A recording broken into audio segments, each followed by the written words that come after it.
Europe, Asia কিংবা Africa সবখানেই এখন যুদ্ধের দামামা। আর যেখানেই যুদ্ধ সেখানেই অস্ত্রের ঝনঝনানি। সাম্প্রতিক বছরগুলোতে বিশ্বের বিভিন্ন অঞ্চলের রাজনৈতিক অস্থিরতা ও নিরাপত্তা জটিলতার কারণে ব্যাপকভাবে বৃদ্ধি পেয়েছে সামরিক সরঞ্জামের চাহিদা। আর তা মেটাতেই নিজেদের প্রতিরক্ষা বাজেট বাড়াচ্ছে প্রভাবশালী দেশগুলো। আর এই সুযোগে রমরমা অস্ত্র বাণিজ্য। 2020 থেকে 2024 সালের মধ্যে সর্বাধিক অস্ত্র রপ্তানিকারক দেশগুলোর তালিকা তৈরি করেছে সুইডেন ভিত্তিক গবেষণা সংস্থা Stockholm international piece research institute. চলুন দেখে নেই সেই তালিকার শীর্ষ 10-এ আছে কোন কোন দেশ।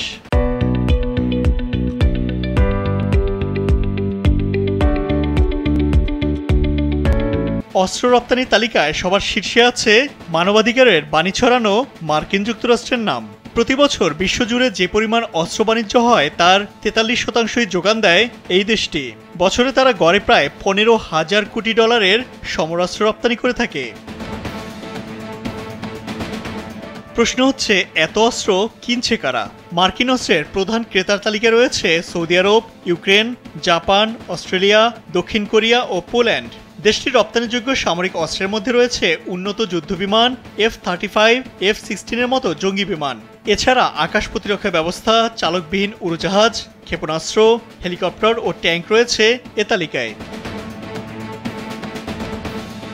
অবাক করা হলেও সত্য, অস্ত্র রপ্তানি তালিকায় 2 নম্বরে আছে ফ্রান্সের নাম। বিশ্ববাজারে মোট অস্ত্র রপ্তানির 9.6% হয় ফ্রান্স থেকে। দেশটি বছরে গড়ে 5 থেকে 6 হাজার কোটি ডলারের অস্ত্র রপ্তানি করে।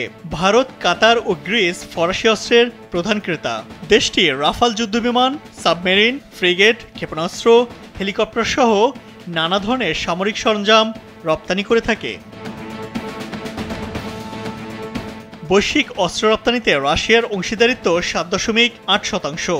কিন্তু সাম্প্রতিক বছরগুলোতে ইউক্রেনের সঙ্গে যুদ্ধ এবং পশ্চিমা নিষেধাজ্ঞার কারণে দেশটির রপ্তানি অনেকটাই কমেছে। প্রতি বছর গড়ে প্রায় 4,000 কোটি ডলারের অস্ত্র রপ্তানি করে এই দেশটি।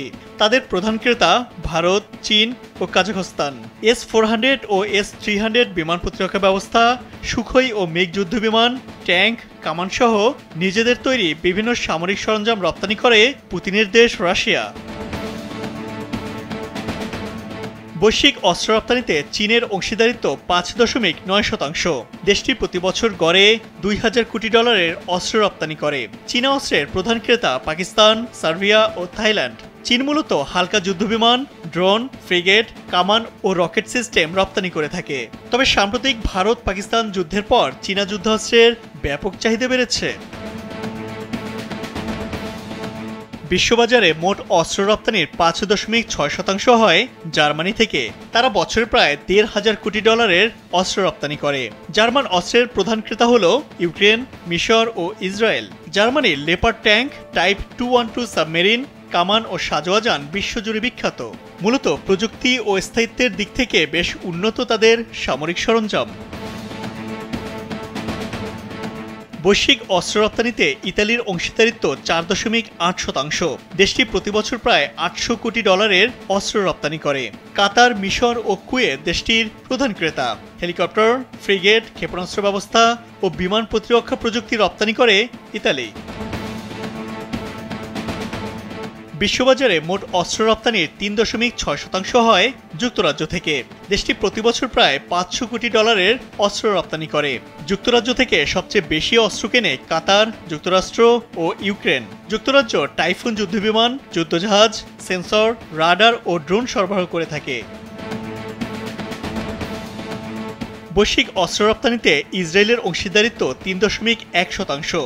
দেশটির অস্ত্রের প্রধান ক্রেতা ভারত, যুক্তরাষ্ট্র ও ফিলিপাইন। তারা আকাশ প্রতিরক্ষা ব্যবস্থা, চালকবিহীন উড়ন্ত যান, নজরদারি প্রযুক্তি ও ক্ষেপণাস্ত্র সরবরাহ করে থাকে। ইসরায়েলের অস্ত্র বাস্তব যুদ্ধক্ষেত্রে পরীক্ষিত হওয়ায় বিশ্বজুড়ে এর বিশেষ কদর রয়েছে। বৈশ্বিক অস্ত্র রপ্তানিতে স্পেনের অংশীদারিত্ব 3%।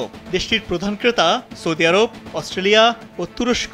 স্পেনের তৈরি সামুদ্রিক যুদ্ধজাহাজ, হেলিকপ্টার, প্রশিক্ষণ বিমান ও হালকা অস্ত্রের ভালো চাহিদা রয়েছে আন্তর্জাতিক বাজারে। বৈশ্বিক অস্ত্র রপ্তানিতে দক্ষিণ কোরিয়ার অংশীদারিত্ব 2.2%। দেশটির প্রধান ক্রেতা পোল্যান্ড, ফিলিপাইন ও ভারত। তারা মূলত K9 হাউজার কামান, হালকা ট্যাঙ্ক, বিমান প্রতিরক্ষা ও ফ্রিগেট সরবরাহ করে থাকে। দক্ষিণ কোরিয়া বৈশ্বিক অস্ত্রের বাজারে অল্প সময়ে একটি প্রতিযোগী শক্তিতে পরিণত হয়েছে।